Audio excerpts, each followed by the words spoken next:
Good morning everyone. आज हम पढ़ने वाले हैं इस चैप्टर का मोस्ट इम्पॉर्टेंट टॉपिक, जो कि क्या है, डबल फर्टिलाइजेशन। ऐसा कोई एग्ज़ाम नहीं होगा जिसमें डबल फर्टिलाइजेशन से रिलेटेड क्वेश्चंस को पूछा न जाए, चाहे वो बोर्ड एग्ज़ाम हो, प्री बोर्ड हो, थर्ड मंथली हो या आपके कोई भी एग्ज़ाम हो। हर एग्ज़ाम के पेपर में डबल फर्टिलाइजेशन से related question 2 marks, 3 marks, 5 marks के पूछे जा सकते हैं। अब उसको मार्क्स के अकॉर्डिंग कैसा लिखना है वो आप पर डिपेंड करता है। इसको शॉर्ट में भी लिखा जा सकता है और पूरे फुल एक्सप्लेनेशन के साथ भी लिख सकते हो। फर्स्ट ऑफ ऑल, डबल का मतलब क्या होता है? दो। फर्टिलाइजेशन का मतलब क्या होता है? निषेचन। तो निषेचन की प्रक्रिया अगर 2 बार होती है तो उसी को हम क्या बोलते हैं? Double fertilization. एक और बहुत इंटरेस्टिंग बात है इस टॉपिक से रिलेटेड कि जो डबल फर्टिलाइजेशन का ये जो प्रोसेस है ये केवल एंजियोस्पर्मिक प्लांट में ही पाया जाता है। याद रखना इस चीज़ को। डबल फर्टिलाइजेशन का process algae, bryophyta, pteridophyta, gymnosperm इन सारे प्लांट्स ग्रुप में नहीं पाया जाता। तो जो डबल फर्टिलाइजेशन का होना ये एंजियोस्पर्म या फ्लावरिंग प्लांट का क्या है, इसका मतलब एक कैरेक्टरिस्टिक फीचर है जो केवल इसी में ही पाया जाता है। तो एनसीईआरटी में जो सारे पॉइंट्स लिखे हुए हैं, पहले हम उन सारे पॉइंट्स को पढ़ते हैं, फिर मैं आपको अपने नोट्स के द्वारा भी समझाऊंगी। Double fertilization, after entering one of the synergid the pollen tube release 2 male gamete. इसका मतलब क्या है कि पॉलन ट्यूब की सिनर्जिड में एंट्री होने के बाद पॉलन ट्यूब द्वारा क्या किया जाता है? 2 मेल गैमेट को रिलीज कर दिया जाता है into the cytoplasm of the synergid, synergid के साइटोप्लाज्म में। One of the male gamete move towards egg cell and fuse with its nucleus, thus completing the syngamy। उसमें से जो एक मेल गैमेट होता है वो एग सेल की तरफ मूव करने लगता है और एग सेल के न्यूक्लियस के साथ फ्यूज़ कर जाता है और सिनगैमी को कंप्लीट करता है। This results in the formation of a diploid cell, zygote। इसके द्वारा क्या होता है? एक डिप्लॉयड सेल का फॉर्मेशन होता है, उसको क्या बोलते हैं? जाइगोट बोला जाता है। The other male gamete move towards the 2 polar nuclei located in the central cell and fuses with them to produce a triploid primary endosperm nucleus।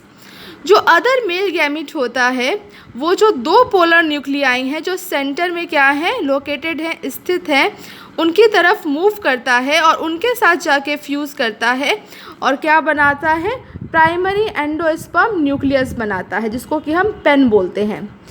As this involves the fusion of 3 haploid nuclei it is term triple fusion. As this मतलब इसमें क्या हो रहा है कि इसमें fusion हो रहा है 3 हैप्लॉइड न्यूक्लियाई का। एक जो हैप्लॉइड न्यूक्लियाई है वो किसका है? मेल गैमेट का है। और 2 किसके हैं? क्योंकि यहाँ पे 2 पोलर न्यूक्लियाई है ना, तो वो भी क्या है? हैप्लॉइड ही हैं। तो 3 हैप्लॉइड न्यूक्लियाई आपस में फ्यूज़ हो रहे हैं, तो उसको हम क्या बोलते हैं? Triple fusion. Since 2 types of fusions, syngamy and triple fusion take place in an embryo sac, the phenomena is termed double fertilization, an event unique to flowering plants। The central cell after triple fusion becomes the primary endosperm cell and develops into the endosperm, while the zygote develops into an embryo। तो ये था double fertilization का full concept जो कि NCERT में mention है। मैं अगर आपको एम्ब्रियो सैक का फिगर दिखाऊं तो उसमें क्या क्या प्रेजेंट होता है? सबसे ऊपर मौजूद होता है क्या? Micropylar and. उसके बाद सिनर्जिड, और सिनर्जिड में क्या होता है? फिलिफॉर्म एपरेटस होता है। सिनर्जिड के नीचे एक सेल प्रेजेंट होता है। यहाँ पे देखो 2 पोलर न्यूक्लियाई हैं सेंट्रल सेल में एंड 3 एंटीपोडल सेल होते हैं। कहाँ पर? चैलेंजर एंड की ओर। तो पॉलन ट्यूब के द्वारा क्या किया जाता है, 2 मेल गैमेट को रिलीज़ कर दिया जाता है। क्या करता है, जब जैसे ही पॉलन ट्यूब यहाँ पर एंट्री करता है वो क्या करता है, 2 मेल गैमेट को रिलीज़ कर देता है।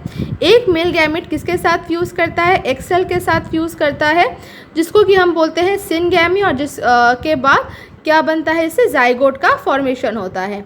और दूसरा जो मेल गैमेट होता है वो इसके साथ आके फ्यूज़ करता है, और ये तीनों मिलके क्या बनाते हैं पेन, प्राइमरी एंडोस्पर्म न्यूक्लियस का ये फॉर्मेशन करते हैं।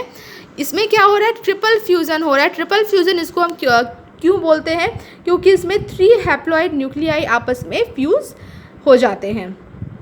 तो आई होप आपको समझ में आया होगा। अब देखो, डबल फर्टिलाइजेशन, दोहरा निषेचन। एक सहायक कोशिका में प्रवेश करने के पश्चात, सहायक कोशिका मतलब क्या होता है, सिनर्जिड में प्रवेश करने के पश्चात पराग नलिका द्वारा, जो पॉलन ट्यूब होता है उसके द्वारा सहायक कोशिका के जीव द्रव्य में 2 नर युग्मक अवमुक्त किए जाते हैं। इनमें से एक नर युग्मक अंड कोशिका की ओर गति करता है और केंद्रक के साथ संगलित मतलब उसके साथ फ्यूज़ होता है, जिससे युग्मक संलयन गैमेटिक फ्यूजन पूर्ण होता है, जिसके परिणाम में एक द्विगुणित कोशिका युग्मनज की रचना होती है। दूसरा नर युग्मक केंद्रीय कोशिका में स्थित 2 ध्रुवीय न्यूक्लियाई की ओर गति करता है और उनसे संगलित मतलब उसके साथ फ्यूज होकर त्रिगुणित प्राइमरी एंडोस्पर्म न्यूक्लियस, प्राथमिक भ्रूणपोष, एंडोस्पर्म को बोलते हैं भ्रूणपोष केंद्रक बनाता है। प्राइमरी एंडोस्पर्म न्यूक्लियस के अंतर्गत 3 अगुणित न्यूक्लियाई सम्मिलित होते हैं, अतः इसे त्रिसंलयन कहते हैं। चूँकि एक भ्रूणकोश एम्ब्रियो सैक में 2 प्रकार के संलयन, युग्मक संलयन तथा त्रिसंलयन स्थान लेते हैं, अतः इस परिघटना को दोहरा निषेचन, डबल फर्टिलाइजेशन कहा जाता है, जो कि पुष्पी पादपों के लिए एक अनूठी घटना है। मतलब ये केवल flowering plant that means angiosperm में ही होता है।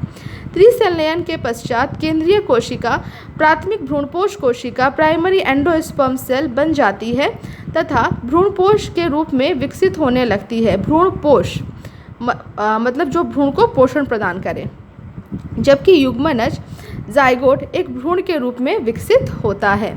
ठीक, समझ में आया। अब देखो, इसको हम शॉर्ट नोट के द्वारा समझने की कोशिश करते हैं। फर्स्ट फ्यूज़न कैसा हो रहा है, जो एग है जो कि सिनर्जिड के पास मौजूद है वो हैप्लॉइड है, जो मेल गैमेट है वो भी हैप्लॉइड है। तो जब एग और मेल गैमेट आपस में फ्यूज़ होते हैं तो क्या बनता है, जाइगोट बनता है। एन और एन मिलके क्या बना देंगे, 2n बना देंगे। इसको हम सिनगैमी कहते हैं, that means true fertilization. Second fusion कैसे होता है, जो पोलर न्यूक्लियाई है, पोलर न्यूक्लियाई के पास ऑलरेडी 2 न्यूक्लियस पहले से ही मौजूद है, उसके साथ मेल गैमेट आके फ्यूज़ होता है, उसको बोलते हैं, उसके बाद जो बनता है आफ्टर फ्यूज़न उसको बोलते हैं प्राइमरी एंडोस्पर्म न्यूक्लियस। इसमें 3 न्यूक्लियाई आपस में मिले हैं तो इसलिए इसको बोलते हैं ट्रिपल फ्यूज़न। अब बात करते हैं कि आफ्टर डबल फर्टिलाइजेशन क्या होता है। तो डबल फर्टिलाइजेशन के बाद जो सिनर्जिड होते हैं वो क्या होने लगेंगे, डीजनरेट होने लगते हैं। जो एग और मेल गैमेट जो फ्यूज़ होके जो जाइगोट बनाता है, अब उसको हम बोलेंगे डिप्लॉयड जाइगोट। अब ये धीरे धीरे ये एम्ब्रियो बनाना स्टार्ट कर देगा। प्राइमरी एंडोस्पर्म न्यूक्लियस ये किसके अंदर प्रेजेंट होगा, प्राइमरी एंडोस्पर्म सेल के, जो कि आगे चल के क्या बनाएगा, भ्रूणपोष बनाएगा। और जो 3 एंटीपोडल सेल मौजूद है चैलेजल एंड की ओर, वो भी क्या हो जाएंगे, डीजनरेट होना वो शुरू कर देंगे। तो आई होप आपको पूरा डबल फर्टिलाइजेशन का कॉन्सेप्ट बहुत अच्छे से समझ में आया होगा। आज का मेरा एक क्वेश्चन है आप सबसे कि सबसे पहले तो मुझे ये बताना कि डबल फर्टिलाइजेशन का ये पूरा टॉपिक आपको क्लियर हुआ कि नहीं।